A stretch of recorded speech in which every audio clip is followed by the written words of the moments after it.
La primera pregunta que realizo a las personas que vienen a consulta es el motivo de la visita.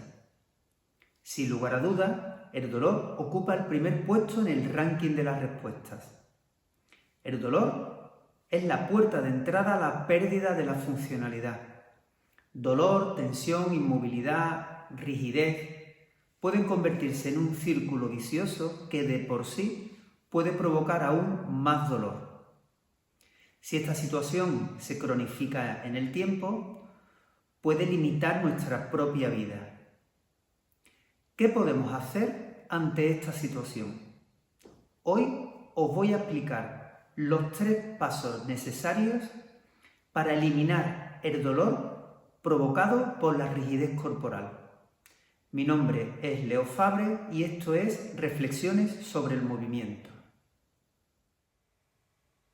El dolor es una experiencia sensorial y emocional desagradable que puede estar asociado a un posible daño tisular o también estar producido directamente en el cerebro. Cuando existe un estímulo irritativo en el cuerpo, se activan receptores llamados nociceptivos, que se encuentran repartidos por todo el cuerpo e informan al sistema nervioso de un posible daño corporal.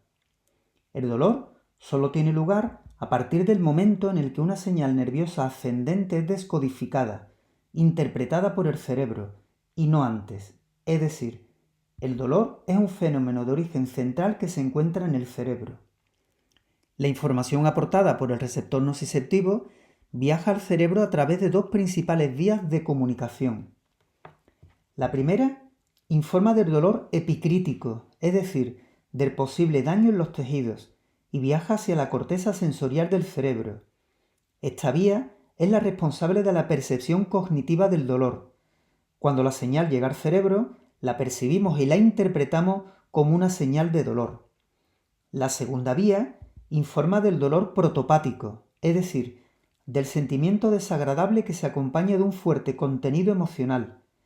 Esta vía genera las dimensiones afectivas del dolor, ya que está conectada con el hipotálamo y la amígdala cerebral, estructuras ambas implicadas en la regulación de la homeostasis y en los comportamientos emocionales de ira, defensa y de miedo. Las respuestas emocionales al dolor sirven como mecanismo de protección del organismo y producen, lógicamente, cambios fisiológicos y conductuales. Toda respuesta emocional asociada al dolor puede producir en la persona una respuesta biológica negativa que se manifiesta con signos neurovegetativos de predominio simpático, como sequedad de boca, taquicardia, hipertensión arterial, tensión muscular y nerviosismo.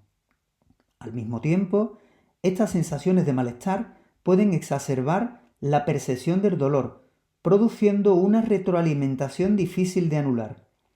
Cuando el sistema nervioso autónomo se desequilibra en favor del sistema simpático, las terminaciones nerviosas crispan los músculos y los órganos, produciendo tensión, disfunción y dolor. En una sociedad como la actual, globalizada, que vive con estrés permanente, donde se enfatiza el miedo al dolor y en la que el medicamento más vendido es posiblemente un analgésico y en la que además el síntoma se convierte en diagnóstico, no resulta extraño observar una relación perniciosa de retroalimentación entre dolor, miedo e inmovilización, que aumenta considerablemente la rigidez física y emocional. Es entonces cuando la funcionalidad se deteriora. Aunque no es fácil romper las uniones de este círculo vicioso, siempre existen alternativas. Existen 3 pasos fundamentales para recuperar la funcionalidad y aliviar el dolor, especialmente el que se ha cronificado en el tiempo debido a la rigidez corporal. El primer paso es entender que el cuerpo avisa, que da señales de que algo está fallando y que debemos prestar atención, no para acallarlo, sino para escucharlo e interpretar el mensaje que nos da. En este sentido, el dolor debería ser una experiencia positiva y de agradecer. El segundo paso es controlar de manera voluntaria el dolor protopático, es decir, la reacción emocional exagerada al dolor, calmando el miedo. Para ajustar la respuesta del sistema nervioso autónomo basta con activar el sistema parasimpático. Para ello, solo hay que bajar el ritmo respiratorio y pensar que la boca se llena de saliva. El cerebro recibe la orden y la respuesta vagal parasimpática necesaria para estimular las glándulas salivares no se hace esperar. A partir de ese instante, la boca se llena de saliva fluida. Si la boca se humedece, es porque el sistema parasimpático está activo y este no se puede activar solo en una parte, se produce en todo el cuerpo, por lo que además de saliva fluida en la boca, podremos detectar signos básicos globales de una respuesta biológica positiva, es decir, disminución de la frecuencia cardíaca, relajación muscular y tranquilidad. Los síntomas asociados al dolor disminuyen y la interpretación de la información nociceptiva se modifica, dando la oportunidad al cuerpo para poder normalizar los mecanismos de control fisiológico y facilitar así el tercer paso para vencer el dolor producido por la rigidez: recuperar el control propioceptivo, es decir, el control sensitivo y la motricidad. Para entender bien el paso final en la recuperación de la funcionalidad alterada por el dolor crónico, es necesario conocer cómo viaja la señal sensitiva hacia el cerebro. Mientras que la información que proviene de los receptores propioceptivos, por ejemplo, de una caricia o de la presión en la planta del pie cuando caminamos, viaja por unas vías nerviosas hacia el cerebro por fascículos de la columna dorsal medular, las vías del dolor, por ejemplo, de un martillazo en el dedo, viajan por fascículos anterolaterales en la médula espinal. Esto es importante porque dependerá de la intensidad de la caricia si se activa una vía u otra. Cualquier estímulo que llegue al cerebro procedente de las vías del dolor anula la vía propioceptiva y modifica los mecanismos fisiológicos de control de la postura y el movimiento en favor de la defensa y de la protección. El dolor, por tanto, altera y limita el movimiento, crea tensión muscular y rigidez corporal.